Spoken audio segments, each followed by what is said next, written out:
think I'm possessed by a very sexual demon.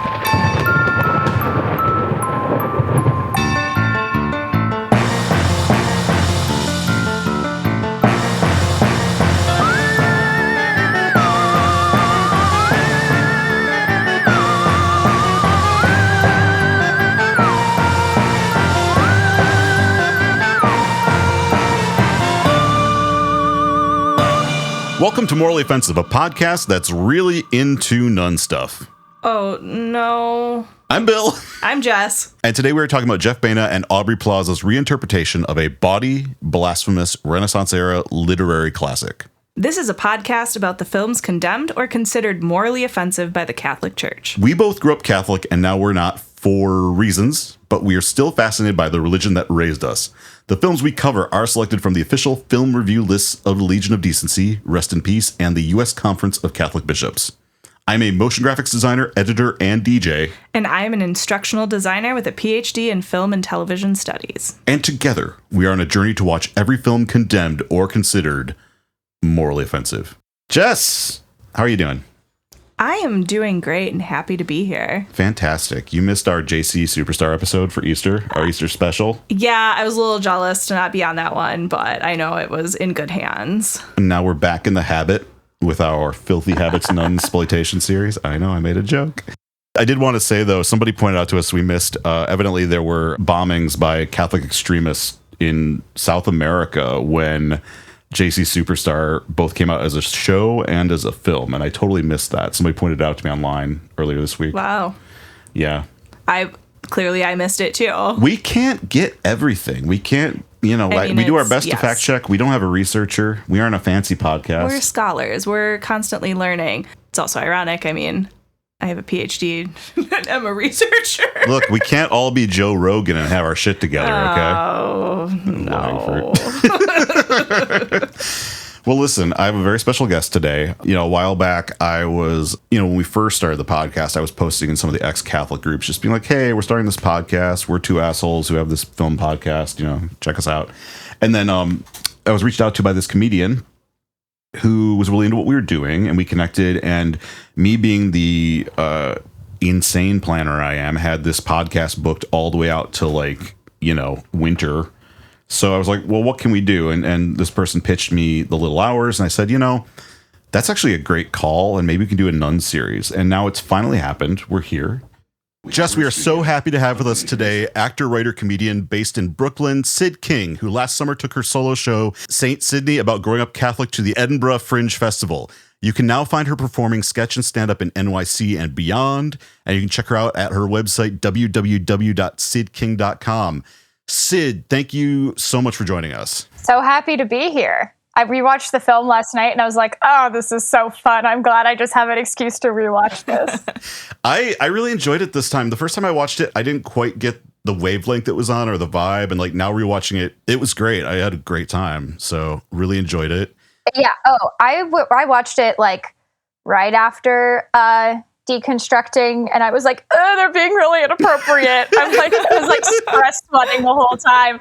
And this time I was like, it's all my favorite people in one place. And I was just fantasizing about how fun set must have been and everything. Ugh. You reached out to us because you were looking for other ex-Catholic podcasts, and you had gone on Leave, Laugh, Love. And I was kind of in the process of talking with them at the same time. Mm-hmm. And we were like, yeah, let's do something. And of course, I'm just an over planner. So I had this planned out way in advance for months now. So I'm finally glad to have you on the show. I wish we could have seen you in Chicago when you were in town doing your solo act, but I've just been so busy lately. I couldn't make it down there from Milwaukee, unfortunately. That is okay. That is okay. I know as someone from the Midwest, you must love to drive, and you probably were sad you missed out on that opportunity to drive across state lines. But it's when you listen to podcasts, you got to put your podcasts on, have them queued up, catch up on what you've missed. Question for you. So you're obviously on this show. You've talked a little bit about deconstruction.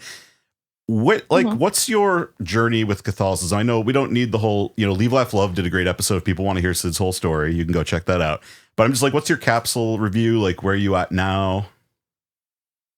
Yeah. I think what's most important about my story is that I was so into Catholicism. Yes. And I was extremely bought in. I was a poster child slut shamer. If you were wearing leggings, I was like, is it because I cursed?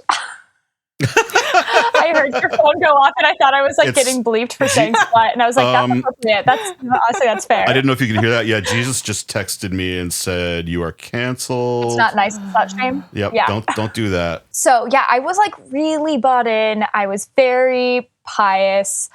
And I will say another important thing is my sister was like much more pious than me, and I took all of my cues from her. And then I went to Catholic school my whole life. So it was like, I didn't really know anything else. I also grew up in a very Republican area. Mm-hmm. So it wasn't just Catholicism. It was like, I went to high school with Mike Pence's niece and nephew. That was the vibe. Oh, geez. Right. Pretty intense. But I got to college and I went, like I had the book smart moment. I was like, but people are having sex and getting A's, studying biology and having sex. They're not supposed to be smart enough for that. So that was a big loophole. And then later in college, my sister ended up coming out as queer. And I was like, whoa. And then my parents were like, dude, does that mean we like don't have to go to church anymore? And like one Christmas I went home and we just didn't even talk about it. And we just like didn't go to midnight mass. So we went from going to the 12-hour midnight mass to just the next year just not going to mass at all. Wait, so your sister was really the one like getting them to go to church? Yeah, both my parents were raised Catholic. And on my dad's side, my grandmother's very Catholic still, very religious. But because we were involved in the school, we were like, we would go to adoration on our own. Oh. We were really into it ourselves, and our parents were like, who are we to tell our children? Like, I mean, to be fair, adoration kind of rules. There's no screen time. People can't call you. No, you can just shut off your brain. So like as an ADHD person, like adoration is still something I've been meaning to sneak into it more just because I love the intense quiet of it. It's very nice. Yes. I would always struggle with that, the silence. And so that was like that was like what actually felt like a cross to bear, was sitting in silence because I love talking so much. Yes. And like going on the March for Life was mandatory at my high school, more or less. So wow. Yeah. The vibes were pretty intense, but I was having the best time. So it didn't really matter. Fast forward to kind of deconstructing, my sister coming out, us as a family kind of stepping away from super organized religion. And I got into stand-up, and I found so many of the jokes that were getting the biggest laughs were like me talking about being a slut shamer. Like people often ask me like, when did I give up Catholicism? And I was like, when I got to college, it wasn't right in front of me. Like not everyone was going all the time. And it was really just difficult. Like, do you know how time consuming it is slut shaming 10,000 people a day? I went to a big state school. I didn't have time to it was easy when there was like one girl in my high school having sex, but 10,000 people, that was really difficult. Yep. So those were getting the biggest laughs. And I was like, I guess I'm like kind of ready to talk about it. And I wrote what ended up being Saint Sydney, which is like a half hour of my stand-up. I added like a game show called Purity Ring of Fire, which is, about the Jonas Brothers and etc. And then it gets a little serious, but in a funny way, about how the owner of the silver ring thing, which was something that George W. Bush was giving like $1 billion a year to safer sex practices. But it was basically just a purity ring retailer. If you know about that one, that's a fun Google. So it's like educational, but funny. It has a puppet of my high school ex-boyfriend, and we break up live on stage. He breaks up with me, and this is true, on our 3rd anniversary. I show him my boobs as a present. Of course. He cries and breaks up with me. And he's like, I've led you down a dark path. If you think that this is what I want, da-da-da-da-da-da, like we shouldn't be together. And then we end up getting back together because he can't live without me. And then when we both go to college, he goes to DePaul, shout out Catholic institutions. I go to a state school in Indiana. And he breaks up with me over Zoom on Ash Wednesday. So ashes are on my forehead, and I'm sobbing. Oh no! The visuals. So you got like ashes smearing and then like mascara running down your face at the same time. Exactly. And I remember crying to my friend who's not Catholic, and I was like, I don't know who I am without him. And she was like, this is a lot. And I was like, you seen my boobs? Have you seen my boobs? It's wild to hear purity culture, like the purity ring stuff, being in Catholic spaces. This is something we've talked about a lot, kind of unpacking this, because I feel like the purity ring is so evangelical, right? But like, Yeah. if you were in a more Republican Catholic area, I feel like you were exposed to a lot of evangelical stuff like that. But a lot of other Catholics are like, no, we didn't do that. We didn't. Did you do the purity ring thing? No. Okay, no, yeah. See, that was, we had like a lot of stuff around, but I think the purity rings were also before my time. I think it was just like starting to happen around then. I feel like we had like Irish Catholics in our town that very much were purity ring. Okay. But that was Clada. Yes. Yep. But it was not a widespread. Okay, I will confess something here. It was not super widespread where I was, but I had a subscription from my grandmother to Brio Mag. Oh my God. No. So we talked about, last episode we talked about Breakaway. So this is cool that now we get to talk about Brio, because this is like the whole thing. How did we end up with like subscriptions to that stuff? Oh, 100% it was my grandma. Yeah. Like, I think someone came door to door to her selling magazines to like for the high school football team in her town. And she was like, I will send my granddaughter Brio. Okay. And in Brio, you could like write in a letter of like, oh, this is like a big wish of mine. And it was always just girls wanting purity rings. And I was like, I really want to write in. My parents are like, no. Like, I talk about this on my show where I'm like, I begged my parents for a purity ring, and they're like, we're not going to pay money to tell people you're a virgin. Like, that's so weird. That's amazing, though. I love your parents were holding you back. Yeah, that's never the story. No, I feel like. The parents are always like, you should be doing this, you know? Like, that's too funny. I think, and my dad was always freaked out by like the daddy-daughter dance stuff. He's just like, I don't like that energy. I don't like that. Your dad's a smart guy. I like this. My dad is a smart guy. And yeah, that's so fascinating, though. That's so fascinating that your parents were like, you probably shouldn't be getting into this stuff. That's wild. 100%. Yeah. One more thing about Brio Mag, something that's seared into my brain is like the cover stories. There was one that are like, you know, on a magazine, it'll be the photo, and it was always like the youngest daughter from Duck Dynasty, or like some girl who won a knitting competition, like just these random like minor Christian celebrities, or just women who haven't had sex and told anybody about it. Like, I don't know where they found these girls.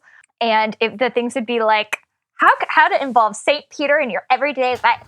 What? And then it'll be like, is Taylor Swift appropriate? And then it would be like, how to keep your siblings from going to hell. It would be like just like two normal headlines, and then something so intense, like the fire and brimstone.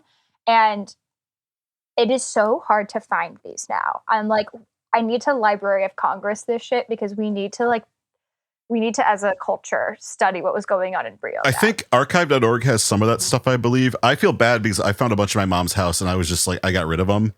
I did keep some weird things. Like, do you remember the Power Team at all? Like the guys, you probably wouldn't, this wouldn't be your vibe probably, but there were guys that would go to churches and break like blocks of ice with their heads and stuff. And they'd like talk about Jesus. I saw like a B level of that came to our school and talked to us during a Destination Jesus retreat. Well, it was cool because it was called DJ. Oh, that's so neat. That's so hip. Yeah. They're really on finger on the pulse there, guys. We were just like I was just like so repressed in every sense. They brought someone to our school to talk about drugs, and he was an ex-basketball player who was like a drug addict who was smuggling black tar heroin in his stomach, like swallowing balloons of it. What? None of us knew what black tar heroin was. We're like, what are you talking about? Like, like literally, like it was every time they brought somebody in, they were introducing us to crazier and crazier stuff. Conversion therapist priests would like come speak at our high school. Do you know who Scott Hahn is? You know who Scott Hahn is, right? He's like a big Catholic convert speaker guy. But anyway, that's not. I went to something like that was like a men's retreat, and like the opening speaker was some woman. No, Scott Hahn is he's from Steubenville. You know the name Steubenville, I'm sure. Oh yes, I do. Yeah, he teaches at Steubenville. I was at some men's conference with him, and the opener, which, you know, you gotta have an opener, just like in comedy. The opener was this woman who I guess used to do a shit ton of LSD, and she was telling us about how she became Christian because she saw a Native American chief come out of a candle, and she said it was a demon. What? And I'm like, even as a conservative Catholic, I'm sitting there being like, this is not right. This is not okay.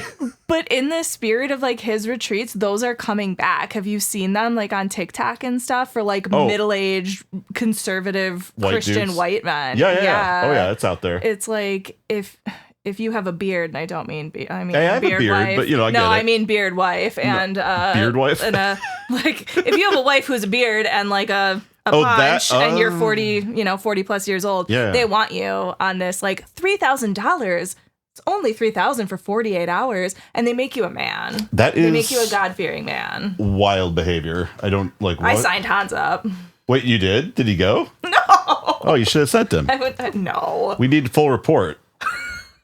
Maybe I'll go undercover. Male loneliness epidemic. Yeah, he'd get kicked out. Here's in the my first thing. 5 minutes. I don't think I would feel bad at this point in my life, like weaponizing my testimony to travel with Steve Zahn and get paid for my testimony. True. Be like, yeah, I did LSD and I saw a Native American come out of a candle. Yeah, you want to pay me for that? You want to pay me like good rates? That's the thing though. Those people get paid good money, so it's like I'll do that. Oh, well, my other tie to Milwaukee is actually the reason that my family is very Catholic. My family has like Native American heritage, but in Sault Ste. Marie, Michigan. So Father Marquette hell yeah, literally evangelized my family. And he is buried inside of our cultural museum, which was like our meeting place. So like my grandma is, Native American in the tribe, card carrying member. We kind of got kicked out for political reasons. So my family has to get back into tribe. Like I qualify. It's a whole thing. Because tribes have politics. Oh yeah. Beautiful. They do. I went to school at Northern in Marquette, Michigan, so I'm very familiar with. Oh, okay. Yeah. That St. Marie. My family's from St. Agnes. So oh, nice. Yeah. UP represent. Where you get on the ferry to go to Mackinac Island. Heck exactly. And so, that's complicated too. Like as I got older, coming to terms with that, I was like, oh, our family was converted. Right. Didn't believe in Catholicism. Indian schools are prevalent in the area, things like that. So that further complicated my problems with religion. But at the end of the day, when I was a child, they let me sing the responsorial psalm in front of 600 people. So I loved attention. And I was like, you know what I mean? I was like, this is believe me. I was on stage at age 4. Where I get to sing. You loved attention more than Jesus. Yeah. I got up at church at age 4 in a sailor suit and led everybody in a song. So I totally feel this vibe. That's fair. Yeah. I can see that. Me in a sailor suit? Yeah. Yeah. Like Donald Duck in it. Oh, nice. Donald Duck in it. It was a straight up Donald Duck outfit. It's literally, I was wearing like the Donald Duck outfit. You had pants on. Yeah, I guess I had pants on. Yeah. I mean, it was 4-year-old me. It probably would have been fine anyway. There's like, whatever. It's Bill. We can't control him. It's Bill without his pants again. Bill lost his pants again. Anyway. Well, so you've got like the background that really obviously will inform our watch of this movie. Before we start, we always go through the rating system just so everybody has familiarity. Did you grow up with the rating system? Did you grow up seeing the UCCB ratings for movies that were telling you whether you should watch them or not, Syd? So, no, because what was interesting is I would self-censor. Oh, but okay. My parents were like, the Manchurian Candidate's on, just come watch it. I mean, like they were classic. kind of like into films. Yeah. So, no, but I would tell myself that things were inappropriate. So I didn't need anyone to tell me that. I'd be like, well, that's a boy movie and boys are inappropriate. I mean, that's fair. That is like beyond Catholics. That's fair that boys are inappropriate. So I can't blame you. I have very much engaged with the rating system now because I used to have a podcast called Good Girls Gone Sad, and we made up a custom game each week. And a lot of times it would be like, oh, no, we did a lot of the family focused. Is that Unplugged? What's that one called? Oh, Focus on the Family? Focus on the Family. Yeah. They have their own, where they write the reviews. We would say what reviews. There's like Common Sense Media is one of them. That's a big one. I don't think that's them, though, but yeah. Sorry, that's a long-winded answer, a way of saying no. Okay. Well, let me get you familiar with this. Before we start, we usually need to get some things out of the way. When we talk about the ratings on this show, we're not using MPAA or age ratings. We're using the Catholic Film Review System. Historically, this comes from the Legion of Decency, which starting in the 1930s rated movies based on moral content. Their system was very simple. A meant morally unobjectionable, B meant morally objectionable in part, and C meant condemned, as in don't see this film, go to a confessional, and ask forgiveness for even thinking about it.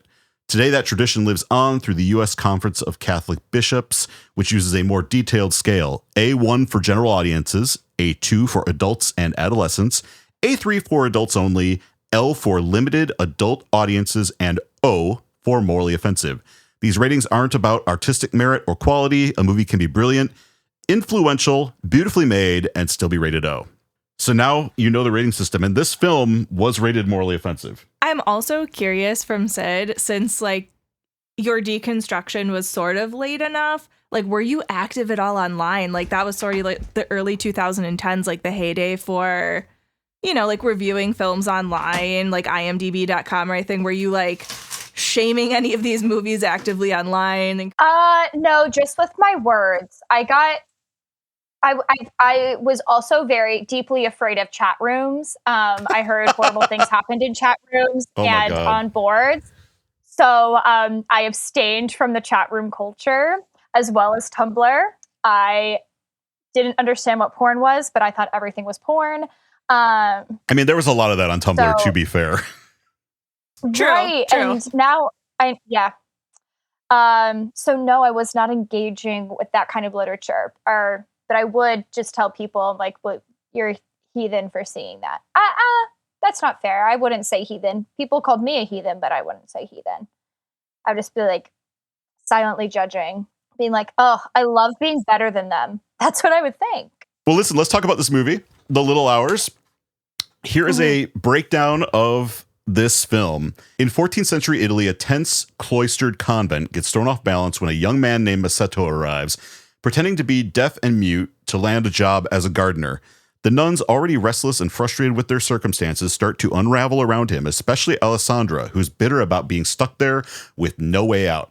Fernanda, sharp-tongued and domineering, keeps everyone on edge, while outside influences like the sly Marta push things further off the rails. What starts as small acts of rebellion spirals into secret hookups, betrayals, and a chaotic attempt at a fertility ritual that blows up in everyone's face.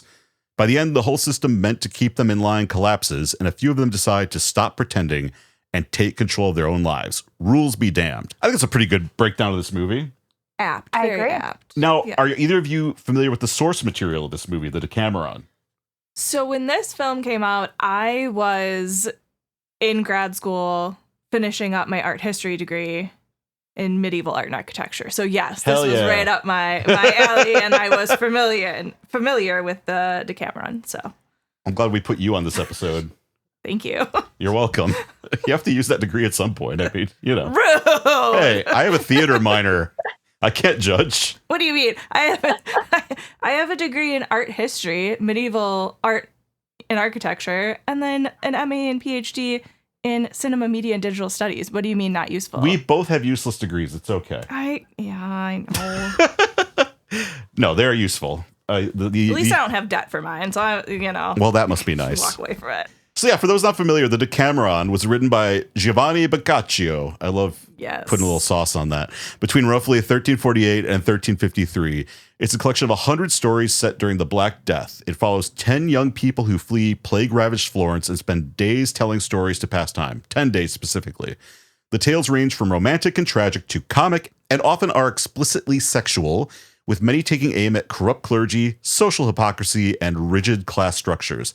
At the time, the book was both popular and controversial. Its frank treatment of sex and open criticism of religious figures led to periods of censorship, but it also found a wide audience, especially because Boccaccio wrote it in Italian and the vernacular rather than Latin, making it accessible beyond the educated elite.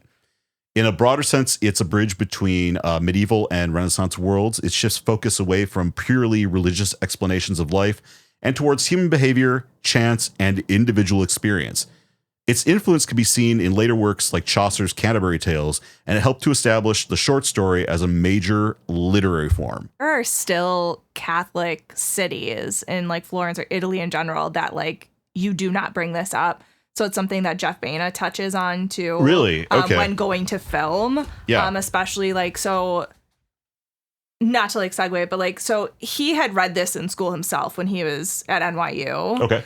and knew like one day he kind of decided while high and watching dog TV one day with a friend. It's TV that you leave on for your dog when they're home alone. Did they have dog TV back in 2017? Yes. Oh, okay. I didn't know that.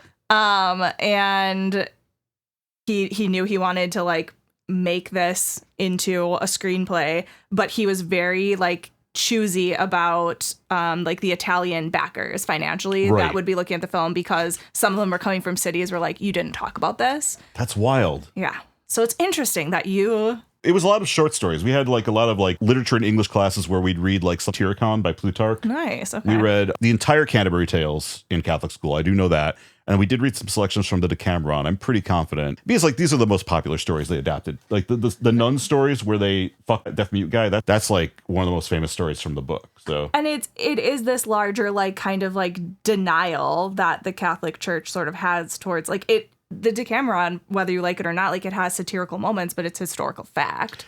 Right? Well, it's funny because so much of, we're going to get into the Catholic reviews in a bit here, but so much of the reaction to this movie that was negative from religious people had to do with saying, well, like, this is disrespectful to nuns. Nuns aren't like this.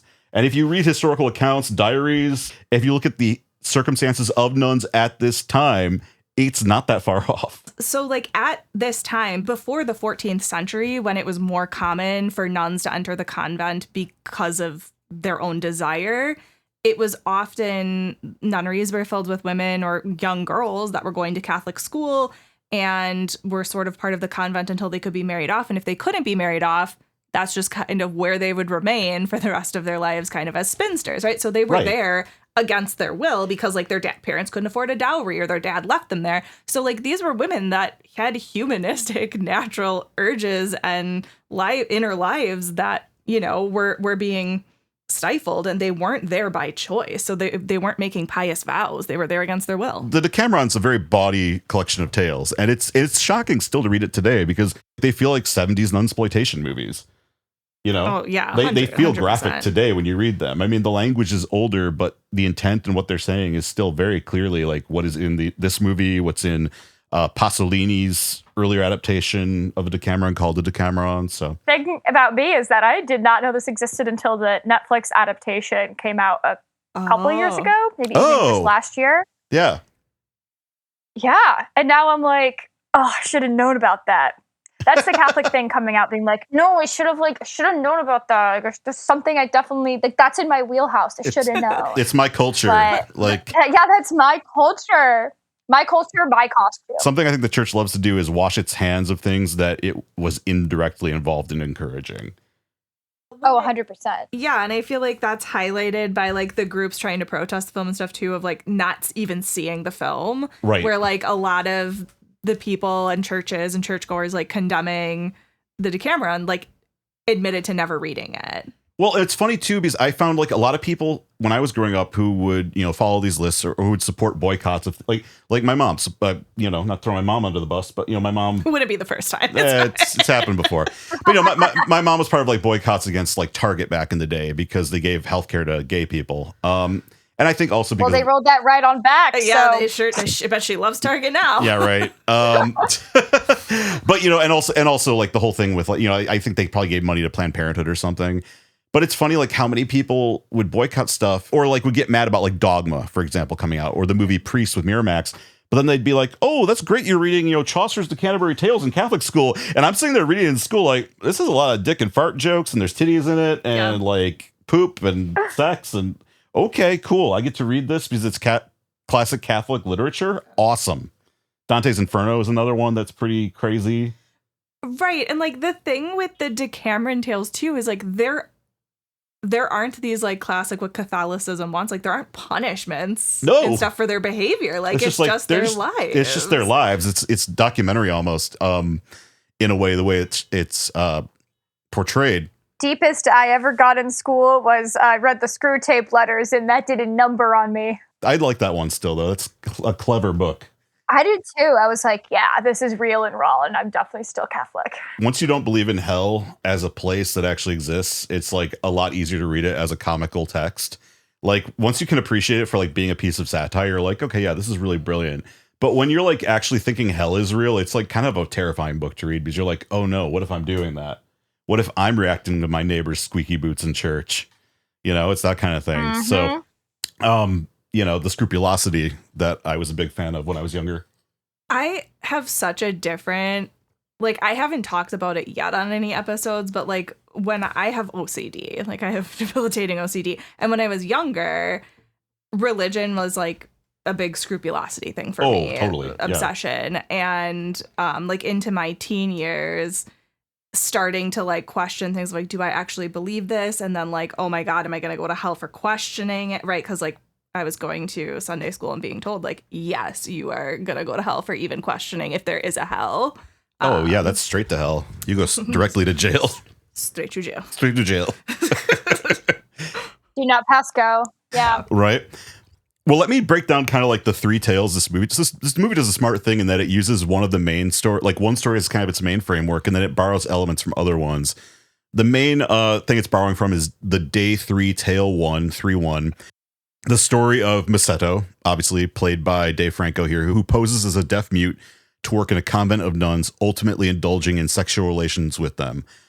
This is funny too, because in Pasolini's Decameron, this is one of the big stories he uses in the movie, and it's a very funny segment in his movie where like the nuns are like poking him with a stick and stuff. It's actually, I was actually surprised they didn't go there with this movie. Like some of the stuff in the Pasolini Italian version is actually very body, and there's a lot more, like they actually show penis and stuff in the Italian version. Yeah. It's pretty graphic. Now, a big difference is in that version, the Mother Superior gets in on the action. Molly Shannon didn't get on the action in this. And also, like, it's worth noting here, too, that, like, the Italian version, scripted. Jeff Baina's just a short 20-page treatment and improvised by the actors, too. Yeah, basically with the bullet points of what happens in the action. He also pulled from Day 3, Tale 2. This is a story that's more about the nuns with their illicit activities. In this tale, a clever and resourceful woman named Peronella outsmarts a priest. The priest attempts to seduce her while her husband is away, but Peronella hides the priest in a large container like a barrel or tub when her husband unexpectedly returns. Using her quick thinking and charm, she manages to keep her husband unaware while also humiliating the would-be seducer. And then Day 9, Tale 2.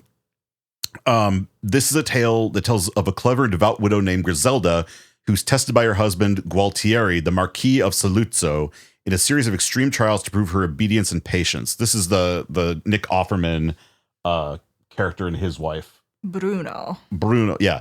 So he strips her of her children, social status, and comforts only to return them later, rewarding her unwavering loyalty. The story highlights her extraordinary patience, virtue, and faithfulness. That's why the whole joke with them is that he keeps being like, I'm going to take this away from you, and all this is going to go away. And she's like, okay, yeah, sure. You're going to really do that to me. Right. You've never gone through with this. Taco Tuesday, as it were. Yeah, those are the three that it's borrowing from. I've obviously talked about Pasolini's adaptation. Something else really funny about the Decameron in film is that after the Pasolini version in the 70s, there's an entire subgenre of films that are kind of also inspired by nunsploitation cinema.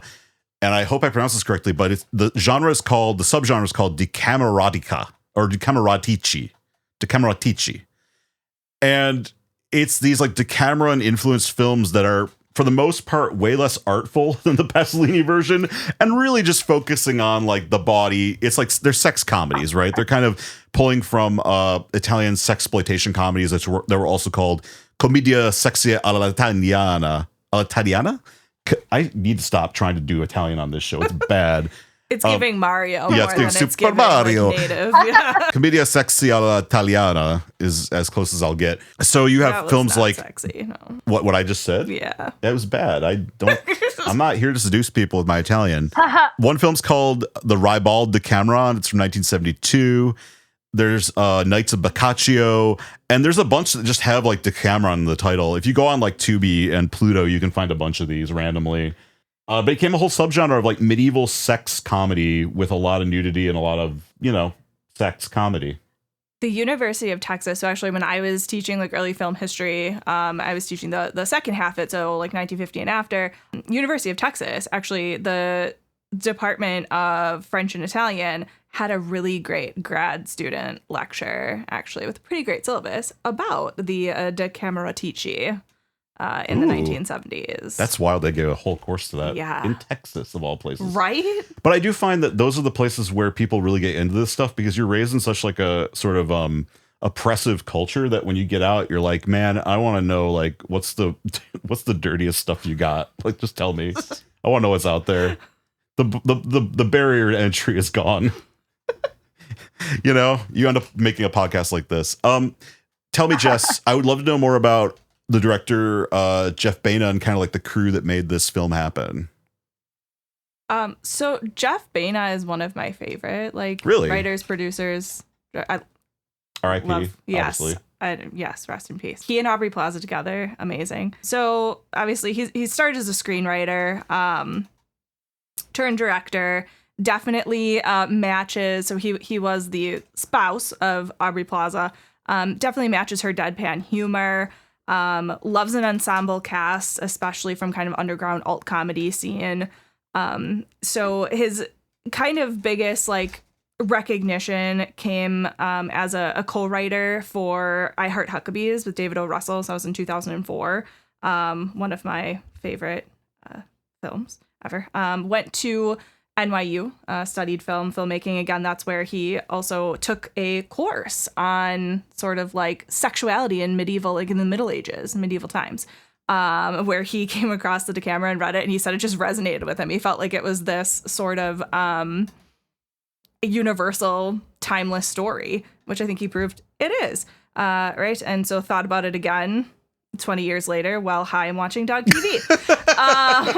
As one does. Yes. Directorial debut 2014, Life After Beth, starring Aubrey Plaza, also one of my favorites. Joshi. Excellent film. Yes. Joshi, also awesome, in 2016. We have Little Hours in 2017. Right. So a lot of cult followings for most of his films, for sure. He loved small crews, working with small groups.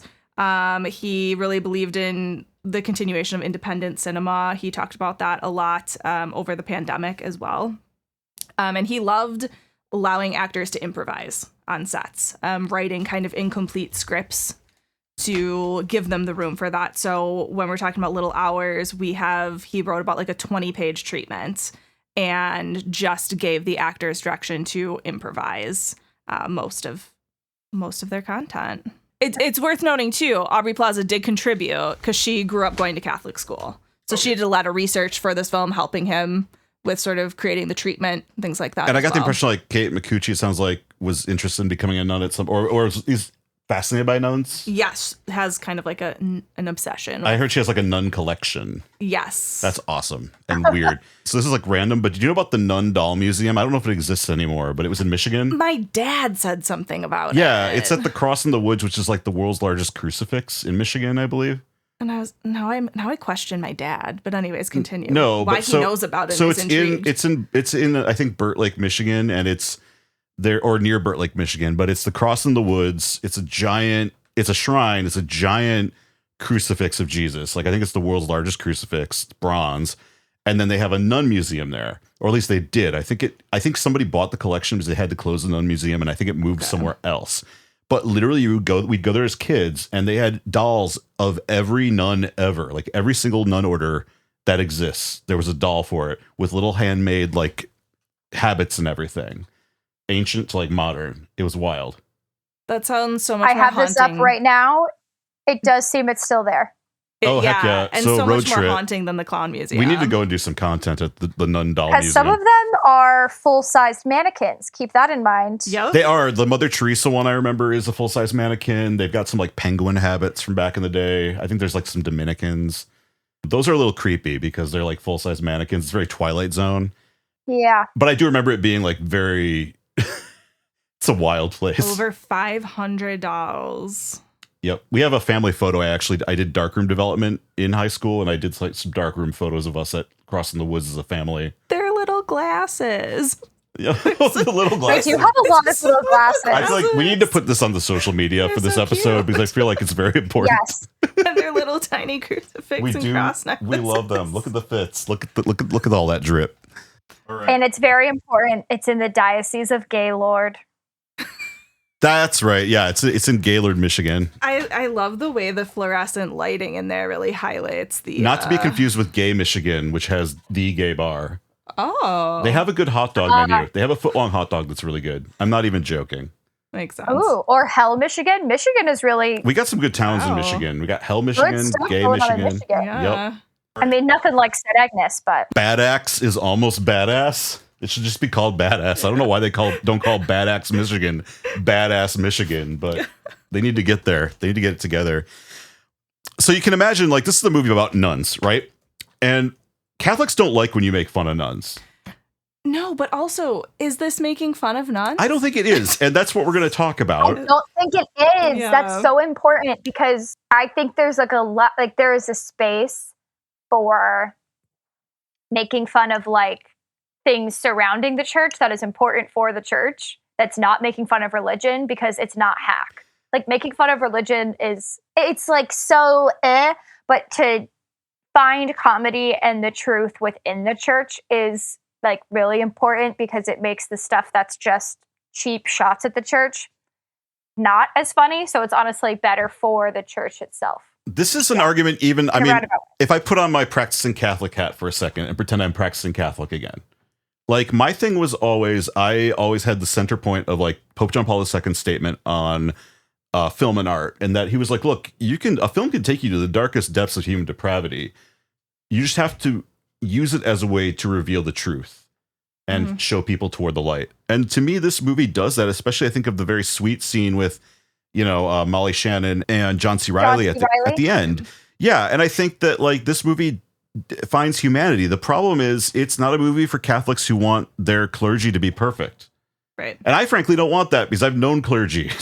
And I love seeing like these people as flawed individuals. Yeah. It humanizes them. Like Jeff Baena said about it in an interview, like that for those that were opposing, he said, like, I'm not worried about, any petitions or anything against this film or impacting the release. If anything, will help us. It's a piece of Catholic history. It's not an indictment on Catholic history. It's more just sort of an airing of the history. And I think it's important for all of us to look at our past as opposed to blindly turn away from it. Yeah. Right. Like it's humanizing these people. And again, like going back to this, women weren't voluntarily signing up for the convent at this time. They were forced into it as children. So like these are women that grew up under this oppression. And again, this existed more as, like Jeff Baena said, again, in this interview, at the time convents existed and, prior to the 14th century as social systems to subjugate women because women were property. And so like, that system wasn't going to deny the fact that they had like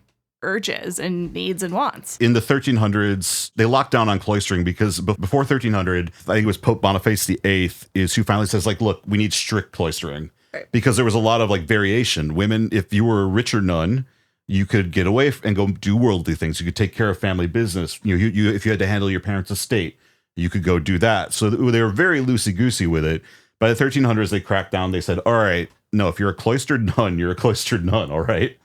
And then I think with the Protestant Reformation and then the Counter-Reformation, St. Teresa of Avila really did a lot to reform these orders and not only like pass like strict cloistering rules in the church, but also allowed for what were called simpler vows. Like you could be a nun, but also be in the world. And that's where we get our modern day nuns from. It's like today, if you become a monk, you're not necessarily taking a vow of poverty. It depends on what order you're part of. And I think a lot of people think priests take a vow of poverty, which they don't. I mean, they have a small stipend. They're not getting rich, most of them. Maybe Bishop Barron, but I don't know what's going on there. For the most part, most priests aren't taking a vow of extreme poverty, which you might assume is something they do. So this is all changing in the Middle Ages going into the Renaissance. And the Decameron lands right at that middle point where everything is transitioning and changing. I think that's good groundwork to lay for talking about the Catholic reviews. Jess, have you had a chance to read these reviews at all or glance at them? I have glanced at them. Did you like my notes? Yes. I couldn't resist. So trash, pure trash. Our first review is from one of my favorite people to pick on. Dickhead at law. Probably a good reason for me to get a lawyer on retainer.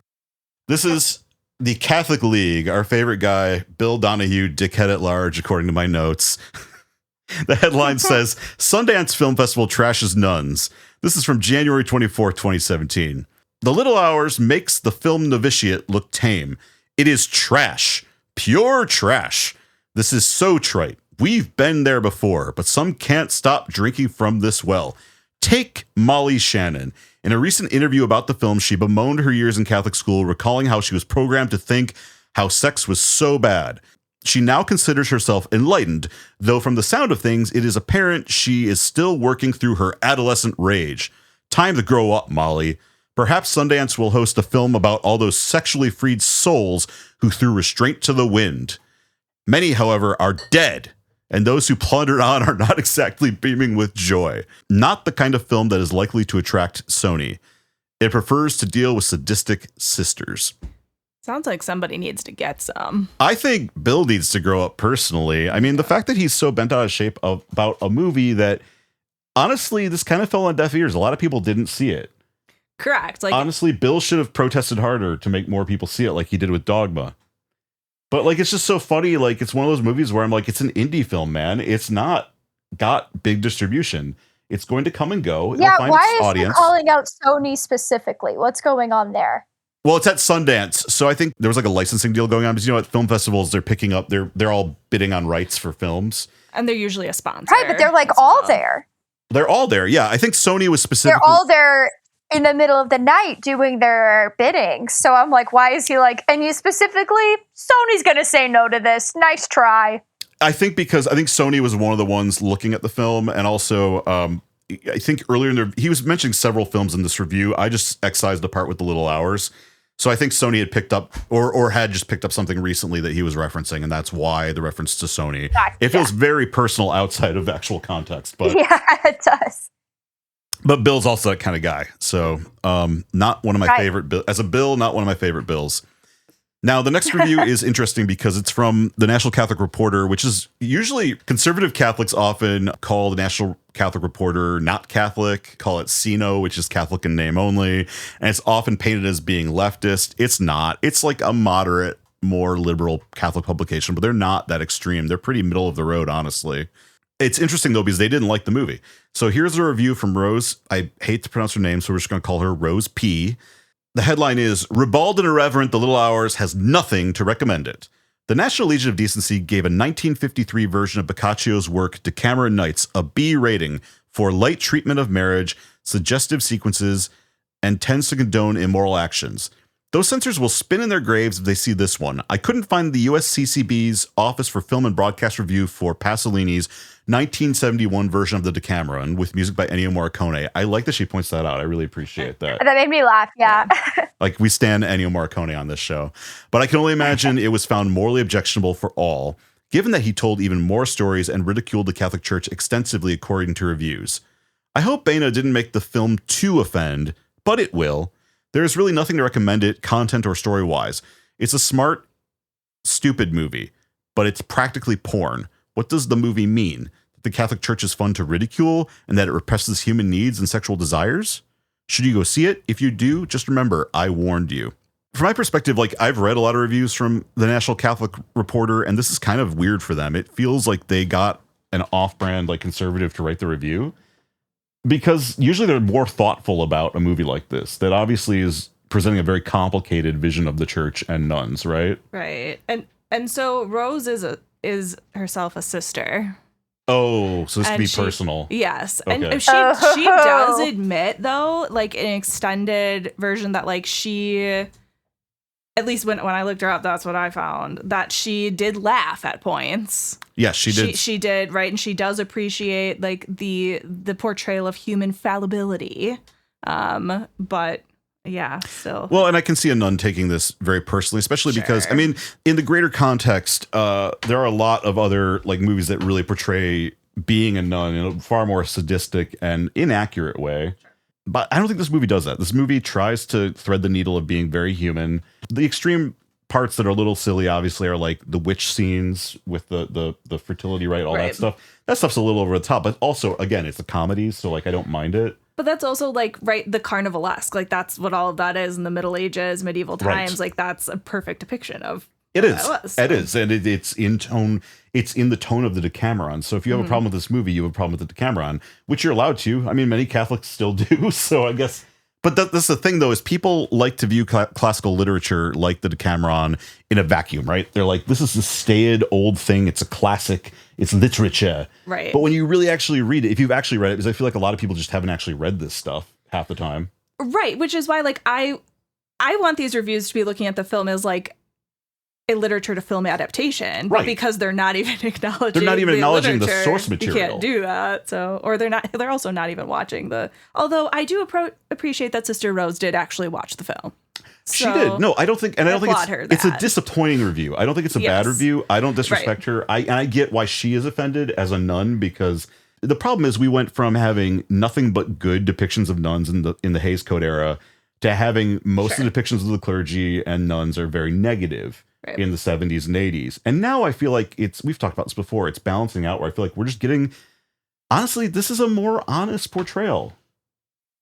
I mean, my dad and I were talking yesterday, not to be a downer, we happened to be at a church for a funeral, and we were looking at the windows and different saints and historical figures that were on the stained glass windows. And we were talking about Mother Teresa and just sort of like how more kind of truths or accuracies came out about her and her personality and her doings after her death, right? So I think like... And these are humans. They're human beings. It bursts open the mythology and the sort of false piety we put around nuns. It's like, no, they're human. They're doing their best. Which I think like invalidates their experience, like just assuming that they're wholly pious. 100%. 100%, yeah. And like I wanted to get Syd's take because like, does it say something about me that for me, I'm like, the most egregious thing I saw in the film, right, is John C. Reilly, like the father drinking the ceremonial wine, right? Not even the sexual lives of the nuns where, so older Syd pre-2017 might have slut-shamed the nuns, right? But Syd now, what's the most egregious takeaway for you from a Catholic perspective? I know it's historically accurate, but when they call each other Jews derogatorily, I'm like, no, we can't. We hold all religions with the same respect. Actually, ecumenism. Right. That definitely. But also, that's not that inaccurate. Catholics were extremely biased against the Jewish people during the Middle Ages. No, exactly. Me immediately Googling like Alison Brie is Jewish, right? Right. It's like Kate Micucci. What is she up to? And then I think like the only things that were kind of like really rubbing me the wrong way is I was like, oh no, none of these, like he's deaf and mute. None of these sexual advances are wanted. That was stressing me out as well. Oh, yeah, there was a lot of that.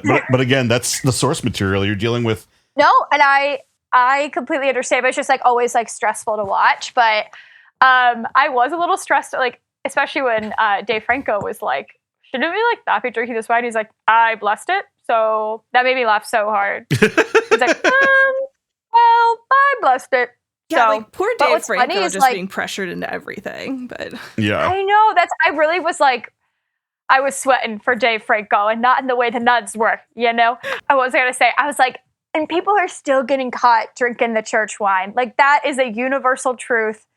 That is what TJ, whatever, younger soprano, like gets caught in like the third episode for drinking the church wine. Yes. Anthony Jr. Yeah, he's AJ. I was like, he's Tony Jr., but it's Anthony. He gets caught drinking the church wine. There was not only one incident of somebody who was in high school being Eucharistic minister, having to finish the entire glass of wine and then go take a math test and be like, I feel altered.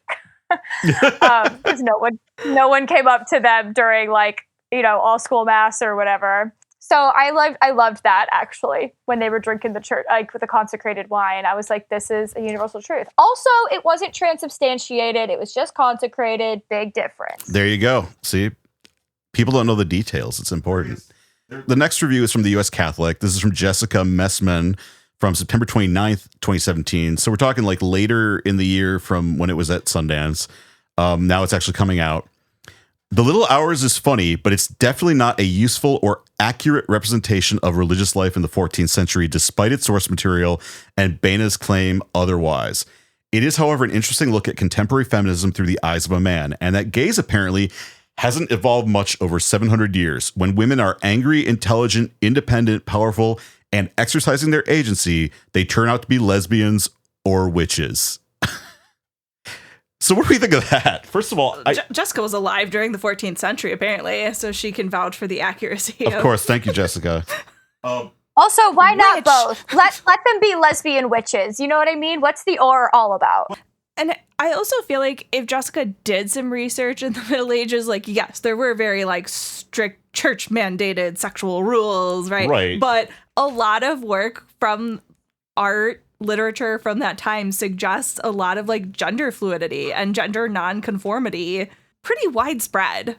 So, like, they weren't prudes, Jessica. Even look at the art. Look at, like, the lactation of St. Bernard. And, like, also, like, again, per the Decameron, like, it wouldn't have been very uncommon at that time. Like, friendships didn't have the, like, rigid boundaries that contemporary society has with friendships. So, like, a bunch of women rooming together. Everybody slept in the same bed for warmth. And again, you're forcing them into a space against their will half the time. Also, if you're human, you're longing for connection, and that manifests how it manifests.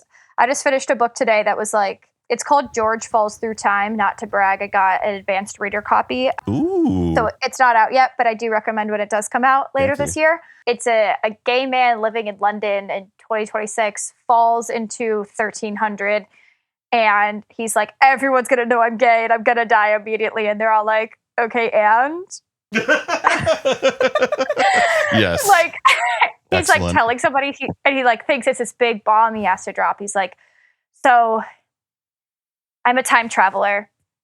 And they're like, no, you're not. And he's like, but I have a boyfriend. And they're like, okay, well, like, kind of everyone does. Like, sodomy is a sin you can confess. That's the whole point of confession. You get it forgiven. So, yep. Which is like a very fun, he like really, really struggles to grapple with it because like homophobia wasn't a thing. Like, again, we have this, like, technocentrist idea that technology, like, my mom is an example of a Catholic with this ideology. Like, this technocentrist thought that technology is what, like, created slut culture, that Right. it didn't exist before that. Sure, Mom. Yeah. Yep. Most people's knowledge of history is very limited. You learn it in high school, and most people stop reading after that. And a lot of people keep reading it, like men often are just reading military history or Bill O'Reilly books. A lot of those guys, like my dad's age, they're reading military history. Right. And, like, I think this film and this conversation is important now more than ever. Like, I put in the notes, like, I don't want to get political, but, like, that one Jeff Baina quote that I had was of this, like, this Catholic urge to rewrite history when we have an administration currently that is trying to force this, like, bastardized version of Christianity Right. into our public schools and public sphere, and also, like, whitewash history, American history, and, like, Christian history. These are really important questions and discussions to be having. Yeah. I mean, people get mad when I bring up Catholic anti-Semitism and Eucharistic miracles, for example. And it's like, we should talk about that. I mean, why are we okay with the fact that there are Eucharistic miracles that are recognized by the church, unquestioningly, that were used to support pogroms against Jewish people? We should talk about that. It's worth talking about. Anyway, I did have one more review to read. And this is from our boy from the Sinners episode, Eric, from over at America Magazine, Eric Sundrup. We liked Eric. We did like Eric. He was pretty woke in his review. But we don't like Eric as much anymore. Oh, no. Well, here's what Eric had to say. While some people will latch onto the vulgarity and dismiss the little hours, I think that is a dangerous temptation.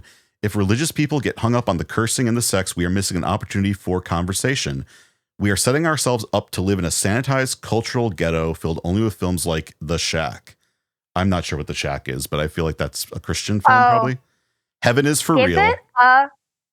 He lists The Shack, Heaven is for real, and God's Not Dead. I know those last two. Oh, Octavia Spencer. Wait, Sam, can this surely can't be the right one? The Shack? It might be. I mean, a grieving father. Where like it's a shack in the woods. It's like covered Sam Worthington, Octavia Spencer. Yeah.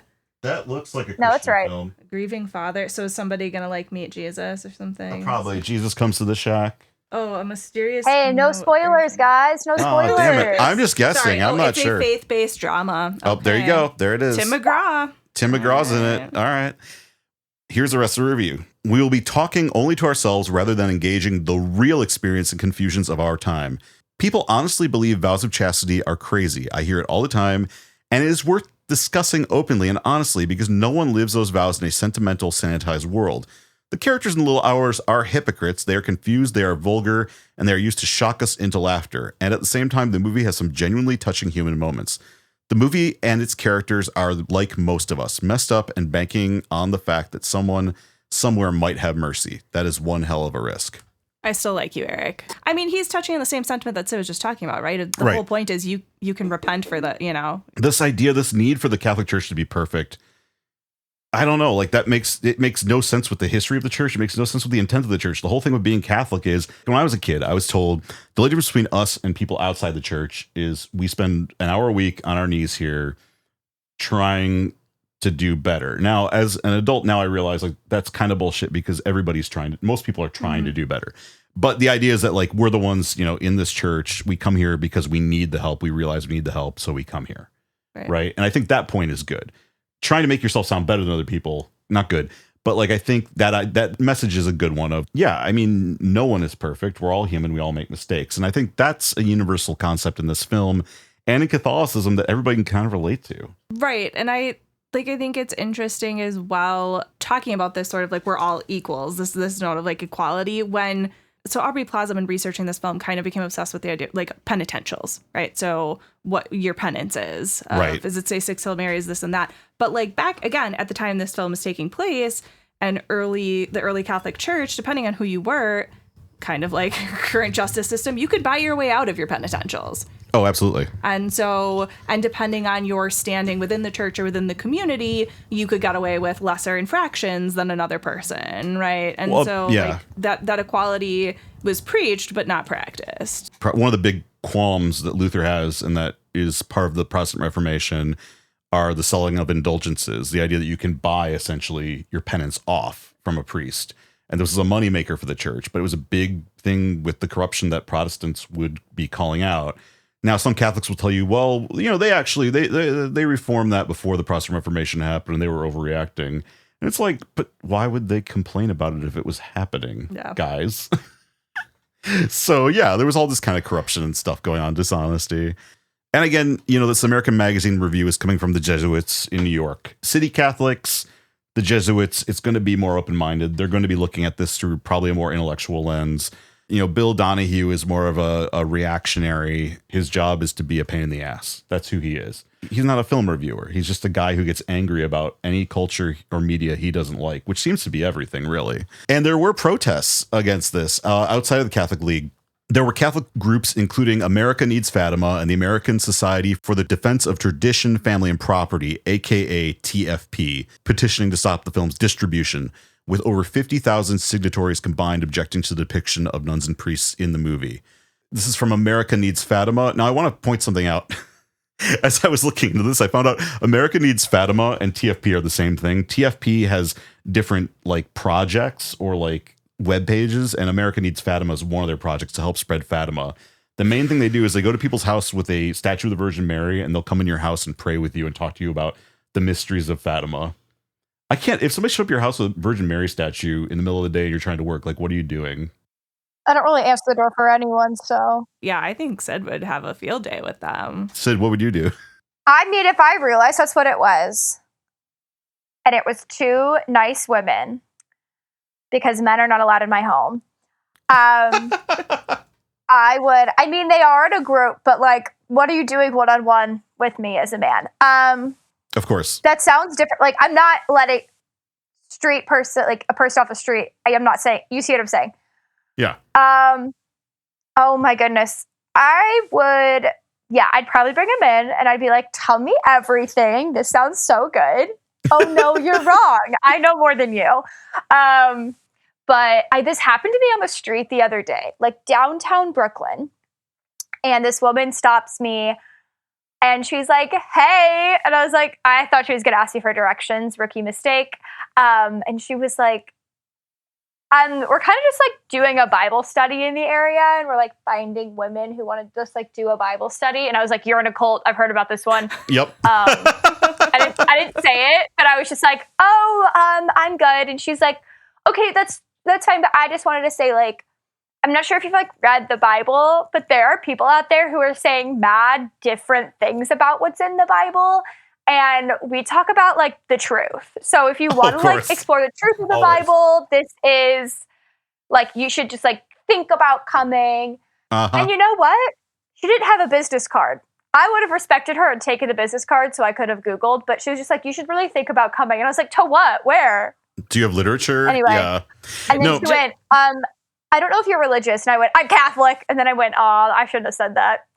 I'd be like, I've seen the movie Heretic. I know where this is going. Right. Yeah, they were Mormon. They were the one that like literally lures women into who don't have friends. And I was like, do I look friendless? Am I giving off friendless? So that is literally heretic. Like, you're giving friendless. Yeah. Goodness. God. Giving friendless. But anyway, I did kind of I felt excited. I was like, oh, and on this Lenten Friday, I'm getting stopped to talk about Jesus. What an honor. Do you ever still, quick question, sorry, it's a sidebar. Do you ever like eat meat on a Lenten Friday and go, oh? I knew you were going to say that. Yeah, I think about it sometimes. I'll be eating meat and I'm just like, oh yeah, it's Friday. But it doesn't matter. I only think about what it doesn't matter, but sometimes I'll go through and be like, wait, I actually didn't have meat today. Okay. I mean, to be fair, like Wisconsin, we have fish fries still, so I have no excuse. There's plenty of fish on Fridays. I just don't want to. Like, I don't think about it unless I'm with my mom, which I was on Good Friday. And she shames you. And like we went to Milwaukee Public Market. I'm like, I'm going to get empanadas. And she goes, and I didn't even get what she was trying to do. She's like, oh, they have a veggie one. And oh, there's a soy chorizo one. I'm like, barbacoa. Yeah. And then all of a sudden, like, oh, you were trying to like nudge me. I get it. No.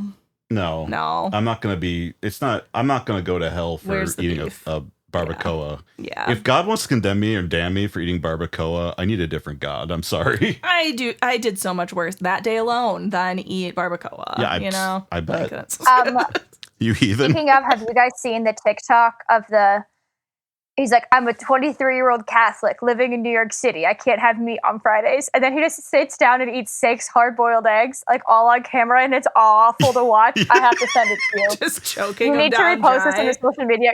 He's like, I have a banana and a protein shake and 6 hard-boiled eggs. And I was like, he didn't even devil those eggs. I'm like, oh, of course not. You can't. No. To be fair, after Easter every year, we always had like way too many leftover hard-boiled eggs. So it was like hard-boiled egg lunches for like a week.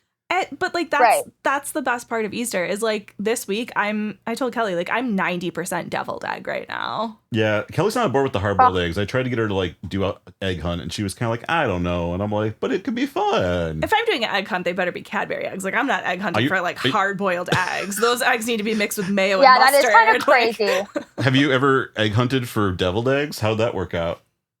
I mean, I will eat.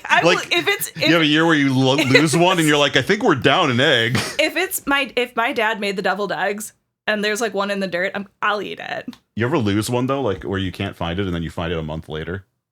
Not the deviled egg, but like the hard-boiled eggs. Yeah, you find them when they start to smell funny. That's why you don't. That's what the plastic eggs are for. You can reuse them. Oh, that's no fun. I'm so stressed listening to this is like a fake Christmas tree conversation. I don't know. I grew up with, I'm with Syd, plastic eggs and a fake Christmas tree. Like, that's... we had plastic eggs and a fake Christmas tree. Mm-hmm. It's like a special kind of creaster, I guess. Yeah. My house smelled good, at least. I also need you guys to Google the Easter bonnet parade at St. Patrick's Cathedral.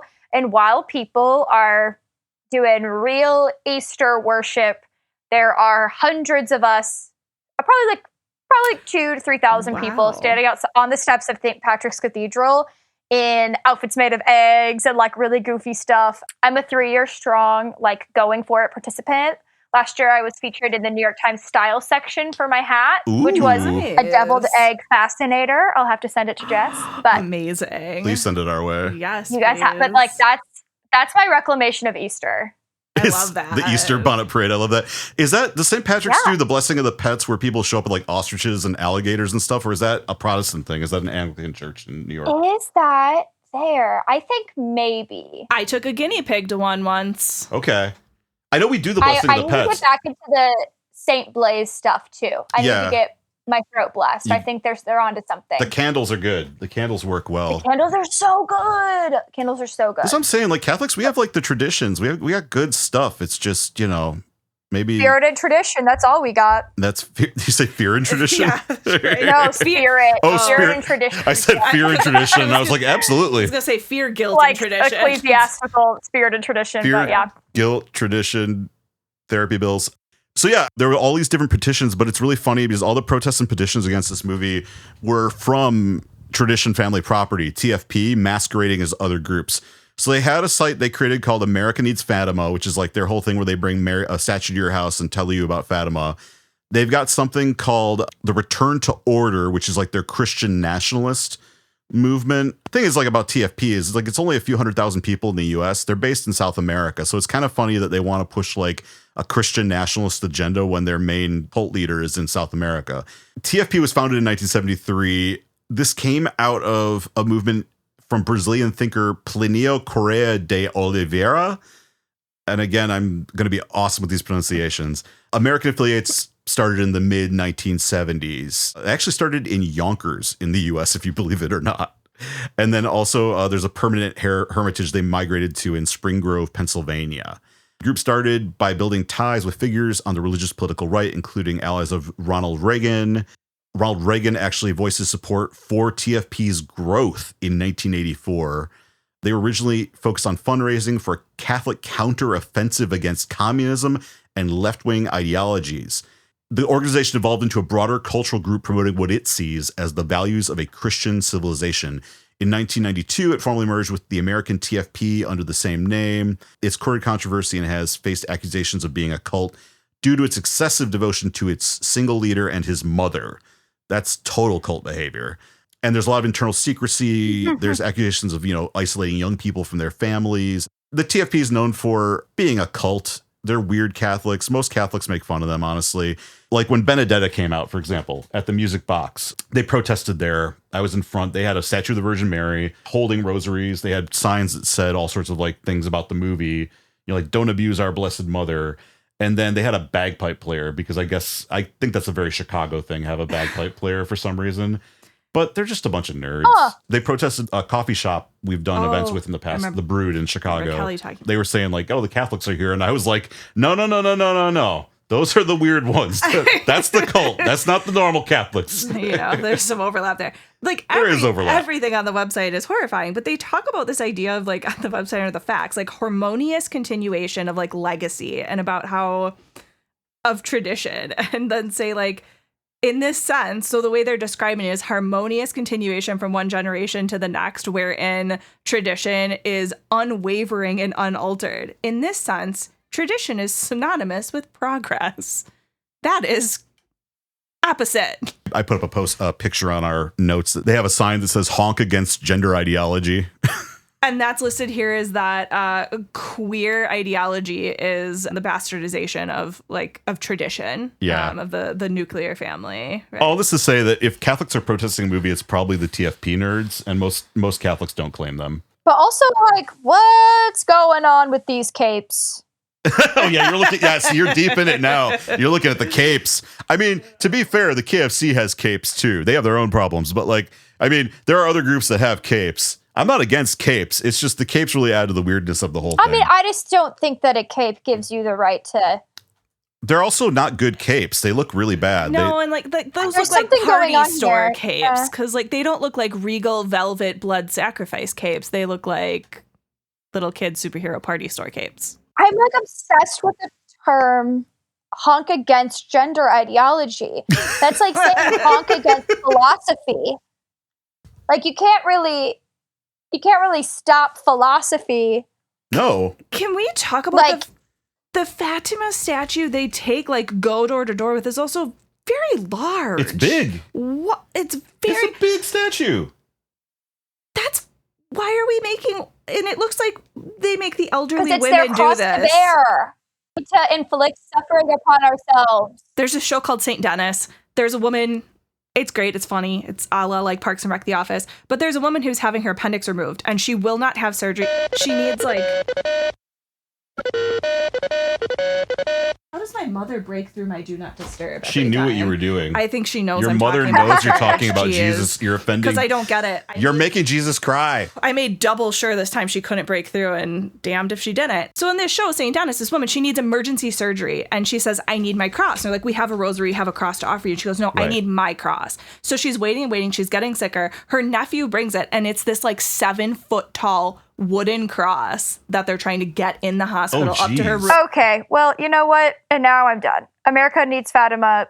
Big AI users, it seems. That's not surprising. Or maybe not. Or there's just like, I Googled Fatima.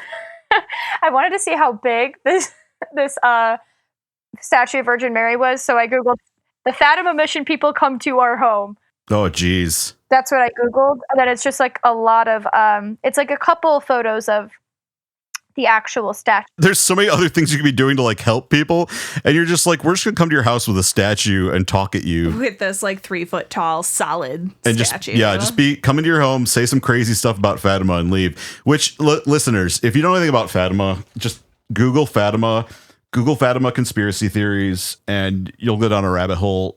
They're not real. Don't like exercise skepticism, but like I don't have time to explain it right now on the podcast. Maybe we'll do an episode about Fatima one day, but like just trust me, it's wild, and there's like a whole rabbit hole of conspiracy theory and like cult adjacent stuff. The Vatican is hiding apocalyptic messages. Yeah, they are. I love that shit. Give me that weird Vatican conspiracy shit. Russia's involved? Not surprised. Oh yeah, you got to consecrate. That's the whole thing. You have to consecrate Russia to the Virgin Mary. And according to some people, Pope John Paul II did it. And then this group is like, no, he didn't do it the right way. He didn't say the word this way. So we got to go consecrate Russia to the Virgin Mary again. I don't even know what the fuck that means. How do you consecrate Russia, the entire country of Russia, to the Virgin? Like, what needs to happen? Who has the documents? What's the third secret? Oh, don't get into the third. Don't get into the secrets of Fatima. Jess, this is a rabbit hole for later tonight when you are at home with Hans. You don't want to do this to yourself. I'm nothing if not a masochist. I kind of do. That is true. I feel that. We're Catholics after all. Right. Anyway, so what's your reaction to just overall the Catholic reviews of this? Did anybody even get close to the mark with what we think about this movie? I applaud Sister Rose for giving it a try. I'm still a fan of Eric. I think he is the closest to. I like the emphasis on the humanity. We're focusing on the fallible humanity. I think he threads the needle well of doing what's expected of him to have to comment on the sort of negative interpretation of the clergy and nuns. And I think he does a really good job of balancing that, given his position as a Catholic reviewer. My dad also responded back to me that he has, bless you. Oh my God, look, I did it. Look at that. The instinct. That he has seen The Shack. Your dad has seen The Shack. Yes. Jess's dad is. The Shack was like a moment. It was a big moment, The Shack. And it was kind of back towards secretly Christian. Like it wasn't immediately obvious. And people were like, was this Christian? Wait, The Shack is actually Jesus? The Shack turns into Jesus? I think you maybe meet Jesus in The Shack. Like, okay. Yeah. I will say I laughed at when Rose was like, what does this movie mean? That the Catholic Church is fun to ridicule and that it represses human needs and sexual desires? And I was like, yeah. Hell yeah. The call is coming from inside the house there, Rose. Can I just say At least for me. Rose, like you're telling me you never like had sex and then like prayed immediately after for your forgiveness? I am so sorry. My ADHD is in full gear right now. Right now, Jess is deep into a Fatima rabbit hole. No, it's The Shack. I'm going to watch The Shack. Listen to this. Abducted and murdered by a serial killer after discovering her bloody dress in an abandoned shack in the forest. I'm in. Now, how does this connect with Fatima is my question. The Shack is actually a plot by the Vatican to consecrate Russia to the Virgin Mary with Satan. And they don't call God I don't know. Jesus. They call him Papa. Oh, they call him Papa. Papa. I'd like to see The Shack, Papa. Papa, may I please see The Shack? Papa, can you hear me?